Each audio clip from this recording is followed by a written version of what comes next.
جب میں صبح کے 4 بجے کیمپ آفس گئی اور میں وہاں پر 3 گھنٹے انتظار کرتی رہی، یہ جو ریزلٹس ہیں وہ ادھر ویب سائٹ پر ان کی جو سکرینز ہیں اس پہ اپلوڈ ہو رہے تھے، تو میں نے دیکھا کہ وہ کس طرح فارم 45 شاید ان کے سامنے پڑا تھا اور ڈیجیٹل فارم 45 پہ وہ مینولی انٹر کر رہے تھے، کیونکہ وہاں پہ جو سکرین لگی تھی آپ دیکھ سکتے تھے کہ ایک بندہ کمپیوٹر پر مینولی انٹر کر رہا ہے۔ تو ضرور مینولی انٹر کرتے وقت غلطی ہو سکتی ہے، مطلب ہیومن ایرر ہے، اور اس کی درستگی کرنے کا ہمیں موقع دینا چاہیے، اور ہم انہیں یہ موقع دے رہے ہیں۔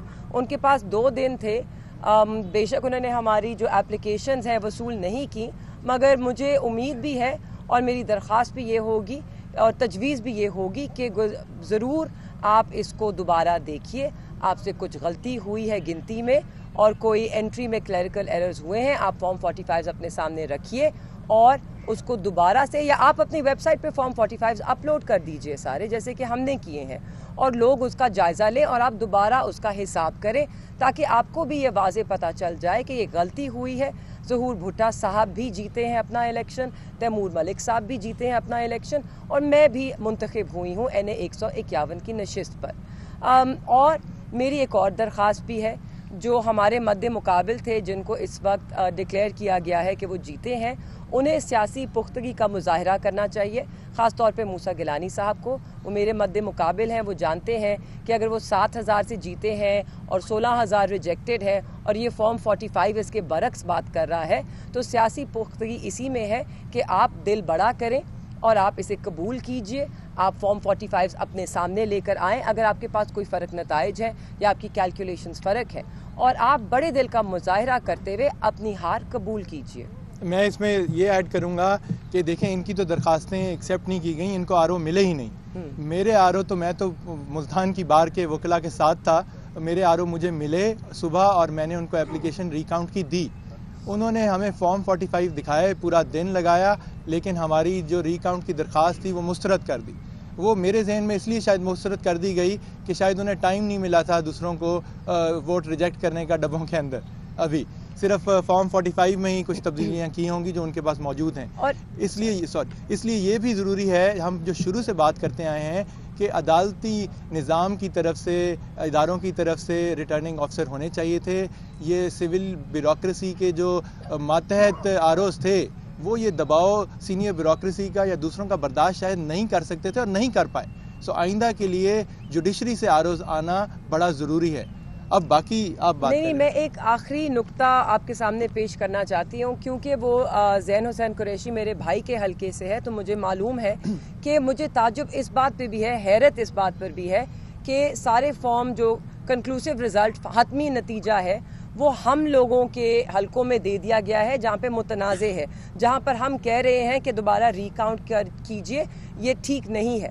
مگر زین حسین قریشی NA 150 سے جو منتخب ہوئے ہیں، 50,000 ووٹ کی ان کی لیڈ ہے، وہاں پر ابھی تک حتمی نتیجہ نہیں دیا گیا، نہ انہیں کنسالیڈیٹڈ رزلٹ دیا گیا ہے، نہ ویب سائٹ پہ اپلوڈ کیا گیا ہے۔ تو یہ ایک حیرت کی بات ہے کہ جہاں پر ایک کینڈیڈیٹ جیتا ہے، بھاری اکثریت سے جیتا ہے، وہاں پہ کوئی کنٹیسٹ بھی نہیں کر رہا، وہاں پہ آپ نے اپلوڈ نہیں کیا رزلٹ، نہ ہی ان کو دیا ہے، اور جہاں پر 3 کینڈیڈیٹس ہیں جو کہ چیلنج کر رہے ہیں اس رزلٹ کو، نتیجے کو، وہاں پہ آپ نے عجلت میں وہ فارم 49 بھی ایشو کر دیا ہے۔ اب اس کے اوپر ہم آگے کی بات کریں گے کہ آگے کا لائے عمل کیا ہوگا، کیونکہ ہم سے کافی سارے لوگ یہ پوچھ رہے ہیں۔ دیکھیں، ہم میرے کیس میں تو کل ہم نے سیٹرڈے کو ہائی کورٹ میں ریٹ دائر کر دی تھی اس سارے معاملے سے پہلے، گیلانی صاحب کا جو نوٹیفیکیشن فارم 49 ایشو ہے اس سے پہلے، تو ہمیں امید ہے کل ہائی کورٹ اس کو ٹیک اپ کرے گی اور معاملے کو آگے چلائے گی۔ ہمارے باقی سارے معاملات میں الیکشن کمیشن آف پاکستان اس کا مجاز ہے ہم ان چیزوں کو دیکھنے کا، اور ہم ان تینوں حلقوں کے لیے عدالتوں کے پاس بھی جا رہے ہیں اور الیکشن کمیشن کے پاس بھی جا رہے ہیں۔ انصاف میں تھوڑی سی دیر ہو سکتی ہے، لیکن یہ مستقل دیری نہیں ہو سکتی، اور ہمیں امید ہے کہ جو اتنے واضح فرق ہیں فارم 45 کے اندر، تو یہ تو ایک عدالتی نظام کو شاید، کیونکہ یہ واقعات پورے پاکستان میں بھی ہوئے ہیں، تو ہو سکتا ہے کہ ویسے بھی کوئی سلوشن نکل آئے۔ اور آپ یہ بھی یاد رکھیں، پاکستان میں کہیں پہ بھی اگر اعلیٰ عدلیہ نے اس طرح کے فارم 45 کی ڈسکرپنسیز کے ایشو کے اوپر کوئی مثبت فیصلہ دے دیا، چاہے وہ ہمارے حلقوں سے ہو چاہے کسی اور کے لیے ہو، تو اس کا اثر سب پہ پڑے گا۔ انشاءاللہ. سو یہ ہے. اب جہاں تک بات ہے کہ عوام کیا کرنا چاہتی ہے, کیا کر رہی ہے, ہمارے حلقوں کے عوام جو ہیں, بلکہ ملتان پورے کے عوام, وہ اس وقت ظاہر ہے چاہتے ہیں کہ ان کے منتخب نمائندے پارلیمان میں جائیں, حلف اٹھائیں. ہم بھی یہی چاہتے ہیں, اور ہم آپ سے صرف یہ کہیں گے کہ اس وقت پرامن رہیں, کوئی ایسی چیز نہ کریں جس سے کسی اور کو کوئی بہانہ مل جائے کچھ کرنے کا. اپنے آپ کو تکلیف میں نہ ڈالیں, نہ ہم چاہتے ہیں آپ تکلیف میں آئیں. آپ کے حق کا, آپ کے ووٹ کا دفاع کرنا, آپ نے ہمارے پہ اعتماد کیا ہے, ہمارے پہ بھروسہ کیا ہے, عمران خان کا ساتھ دیا ہے. اب آگے اس کی قانونی جنگ لڑنا, سیاسی جنگ لڑنا ہمارے پہ فرض ہے. سو وہ ہم کام کریں گے.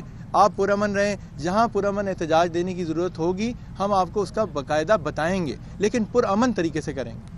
مگر میرا ماننا ہے کہ اس وقت یہ جو جنگ ہے یہ ہم عدالت میں لڑیں گے, سڑکوں پہ نہیں. اس وقت ہمیں ضرورت ہے کہ ہم جوش سے نہیں ہوش سے کام لیں, اور یہ عدالتی کارروائی مکمل ہوگی اور انشاءاللہ ہم سب کو انصاف بھی ملے گا انشاءاللہ. اور آخری بات میں اس میں یہ کروں گا, دیکھیں عوام سارے ملنا چاہتے ہیں, ہم سے بات کرنا چاہتے ہیں, ہم بھی یہی کرنا چاہتے ہیں, لیکن ہم یہ نہیں چاہتے کہ ہماری توجہ جو ہے اس وقت جو لیگل پروسیس ہے, اور وہ کافی ٹیکنیکل ہوتا ہے, ظاہر ہے ان سارے اپنے فارم 45 کیلکولیشنز اور جو طریقہ کار واضح کیا جا رہا ہے, تو میری یہ درخواست ہے اور یہ ہم سب یہ چاہتے ہیں کہ ہم اگلے دنوں میں اس چیز پہ فوکس کریں. ہمارا سیٹ لینا مقصد ہے, اس وقت کوئی ہوا بنانا یا میڈیا میں اٹھالنا چیزوں کو, اس سے ہمیں کچھ نہیں ملے گا. ہم نے اپنا فوکس رکھنا ہے پارلیمان میں عمران خان کی سیٹوں کو بحال کرانا انشاءاللہ. بہت شکریہ جی آپ سب کا, آپ یہاں موجود تھے آج.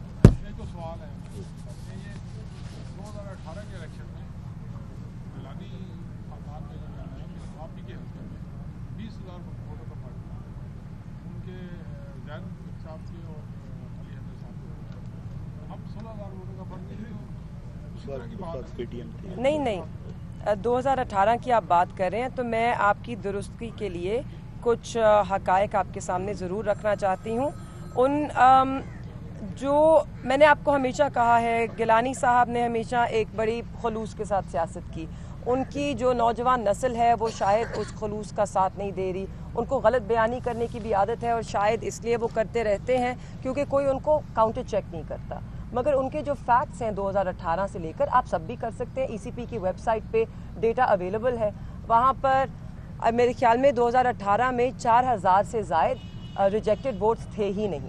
ان کی لیڈ اس کی ڈبل تھی. میرے بھائی کوئی 7.5 آلموسٹ 8000 کے ووٹ سے جیتے تھے, اور اس وقت بھی انہوں نے یہی بڑی دلی کا, فراخ دلی کا مظاہرہ کیا تھا, اور انہوں نے کہا تھا کہ آئیے ہم ری کاؤنٹ کرواتے ہیں. ری کاؤنٹ ہوا, اور جب ری کاؤنٹ ہوا تو ان کے زیادہ, میرے زین حسین قریشی کے زیادہ ووٹ نکلے, اور اس لیے اس وقت پھر موسیٰ گیلانی صاحب وہاں سے پتلی گلی لے کر نکل گئے, اور انہوں نے سامنا ہی نہیں کیا. تو بیانیہ بنانا ایک اور چیز ہوتی ہے, مگر بیانیہ اگر حقائق پہ مبنی ہو تو اس کو بیانیہ کہتے ہیں, ورنہ نہیں تو اسے ہوا میں باتیں بلایا جاتا ہے. اور میں اس پہ بات کی کہ آپ دونوں نے کہ ہم یہ جو جنگ ہے عدالتوں میں لڑیں گے, اور بھرپور طریقے سے لڑیں گے, اور عوام سے پرامن رہنے کے, اگر عدالتوں سے بھی آپ کے حق میں فیصلہ نہیں آتا تو پھر آپ کا دیکھیں, آپ یہ اس بات پہ غور کریں کہ ہم عمران خان صاحب کے لیے یا شاہ محمود قریشی صاحب کے لیے اس وقت اڈیالہ کے باہر کیا لاکھوں لوگ کا اجتماع ہے, کو پروٹیسٹ کر کے ریلیف لے رہے ہیں. آپ کو پتہ ہے کہ میں ان کا وکیل بھی ہوں ان کیسز کے اندر. جو ہم انصاف لے رہے ہیں, سائفر جیسے کیس میں ہمیں بیلیں ملی, اور ابھی بھی ہم اپیل میں جا رہے ہیں, ہم عدالتوں کا دروازہ کھٹکا رہے ہیں. اور عمران خان صاحب کا اور شاہ محمود قریشی صاحب کا بھی یہ واضح موقف ہے کہ ہم نے پرامن طریقے سے عدالتی نظام کے اوپر بھروسہ کرتے ہوئے اس چیز کو آگے لے کے چلنا ہے, اور ہم وہی کرنا چاہتے ہیں. ہم یہ بات سوچنا ہی نہیں چاہتے کہ ہمیں عدالتوں سے انصاف نہیں ملے گا. ہمیں کسی عدالت سے نہیں ملے گا تو ہم اس کے اوپر اپیل میں جائیں گے. جی, باتوں سے یہ واضح ہوا کہ آر او کا آپ نے کہا کہ جو آر او تھے آپ نے کہا جوڈیشری سے لینے چاہیے تھے, بیوروکریسی سے نہیں لینے چاہیے, تو آپ نے پہلے بھی موقف رہا ہے. تو آپ سمجھتے ہیں کہ آپ اس پہ عدم اعتماد کرتے ہیں آج کی سچویشن کے مطابق, یا آپ ان پہ اعتماد کرتے ہیں؟ یہ اس کا جواب ہے. جی دیکھیے, ایک بہت بڑا سوالیہ نشان اس وقت الیکشن کمیشن آف پاکستان اور ان کے چیف سکندر سلطان راجہ پہ ضرور ہے. ان کو صرف ایک ہی ان کی ذمہ داری تھی, وہ تھا شفاف الیکشنز کروانا, اور اس میں آپ کے سامنے ہے فیفن کی بھی رپورٹ ہے, باقی جو یہاں پر بیرون ملک سے آبزرورز آئے تھے, جتنے الیکشن مانیٹرز تھے, اور جتنے ممالک ہیں باہر کے, خاص طور پہ اسٹیٹ ڈپارٹمنٹ آف امریکہ, ان کا بھی اس پہ رد عمل آیا ہے. وہ سب شفافیت پر اس الیکشن کی سوال اٹھا رہے ہیں. اس وقت پوری دنیا میں اس الیکشن کی بات ہو رہی ہے کہ اس میں نہ کوئی شفافیت تھی، نہ یہ منصفانہ ان کو قرار دیا جا سکتا ہے، اور ان سب نے یہ مطالبہ کیا ہے کہ ایک انویسٹیگیشن ہو. اب ہمارے کچھ سوال ضرور ہیں کہ ایک ای وی ایم سسٹم کروڑوں روپے کا خریدا گیا جو کہ آف لائن بھی چلنا تھا، تو کیوں وہ سسٹم کلیپس کیا، کیوں نہیں چلا؟ اور انٹرنیٹ کی بندش کیوں لگائی گئی؟ پی ٹی اے نے ٹیلی فون لائنز کیوں بند کی گئیں؟ یہ سب ای سی پی کی ذمہ داری تھی کہ وہ انشور کرتے. حالانکہ آپ کے سامنے ہے 8 فروری کا جو انوائرمنٹ تھا، جو ماحول تھا، بہت پرامن، بہت ہی اچھا تھا. ہر کوئی خوشی خوشی پولنگ سٹیشنز پہ ایک بہت ہی خوبصورت ماحول تھا. آپ کا دل خوش ہوا. اس وقت لگ رہا تھا کہ واقعی جو ضرب ہماری جمہوریت پہ لگی ہے آج ہم اس پہ مرہم رکھنے جا رہے ہیں. پولیس اہلکار سے لے کر پریزائڈنگ آفیسرز، پولنگ ایجنٹ، مخالف جماعتوں کے ووٹر، ہمارے ووٹر، سب ایک بہت ہی خلوص سے خوشیوں کے ساتھ وہاں پر اپنا جو ان کا حق ہے ووٹ دینے کا اس کو ایکسرسائز کرنے آئے تھے، اس کو استعمال کرنے آئے تھے. تو بہت ہی دکھ ہو رہا ہے اس وقت کہ اس عمل کے مکمل ہونے کے بعد جو کیا گیا یا جس طرح الیکشنز کے رزلٹ روکے گئے. کیوں روکے؟ 1 بجے تک رزلٹ آ رہا تھا، کیوں رکنا بند ہوا؟ اور پھر ایک واضح ٹرینڈ تھا، آپ ٹی وی پہ دیکھ رہے تھے، رپورٹ ہو رہا تھا پاکستان تحریک انصاف زور و شور سے لیڈ کر رہی تھی، اور ایک دم 1 بجے رزلٹس آنا ختم ہو گئے، اور جب صبح کے 6 بجے دوبارہ اناؤنس ہونے شروع کیے تو وہ رزلٹس تبدیل تھے. ہمارے پاس اب فارم 45 موجود ہے، ہم تو ٹھوس ثبوت کے ساتھ بات کر رہے ہیں. اور آپ نے ایک سوال پوچھا تھا 2018 کے الیکشنز کے بارے میں، تو یہ آپ اس کی تصویر بھی لے لیجئے گا. یہ 2018 کا فارم 47 ہے، اس کے اندر سب درج ہے، کتنے ووٹ ضائع تھے، کتنے ووٹ کی لیڈ تھی. کیونکہ ہم ہمیشہ حقائق پر مبنی بات کرتے ہیں، ہوا میں باتیں نہیں کرتے، نہ ہم کوئی بڑے بڑے دعوے کرتے ہیں اپنے باپ دادا کے بارے میں جو جھوٹ پر مبنی ہو. تو میرے خیال میں وقت آ گیا ہے کہ لوگ جو حقائق ہے اس پہ بات کریں، اور جب کوئی بندہ حقائق سے ہٹ کے بات کرتا ہے تو ہم سب پہ ذمہ داری ہے ہم اس کو فیکٹ چیک کریں.